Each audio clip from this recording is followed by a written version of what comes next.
In this guide, I'm going to show you how you can get desktop mode here on an iPhone. If you do find this guide helpful, make sure to like the video and subscribe to the channel with all notifications on. It really does help the channel and lets us know that you want more content like this. We'd greatly appreciate it. But sometimes websites do look a little bit different here on mobile and certain features may be missing. But if you do use desktop mode, it actually helps you access the full site.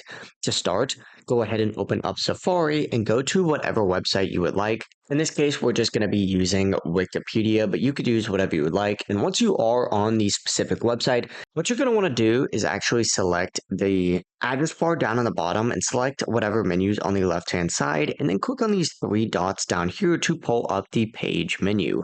Once you do get on the page menu, what you're going to want to select is Request Desktop Website. Just tick that on just like so and hit Done. And as you can see, when you back out, you're going to have the website version of whatever website you're on, like you're on a desktop, but on your iOS device. It's actually pretty cool. From now on, it's always going to load in desktop view. And of course, if you ever want to turn it back off, simply turn on that again, select these three dots, and just navigate back to this and turn this back off. But yeah, it really is as simple as that. If you guys do have any questions, don't hesitate to ask us down in the comment section below. And before you do leave this video, make sure to like the video and subscribe to the channel with all notifications on. It really does help with the channel and lets us know that you want more content like this. We'd greatly appreciate it.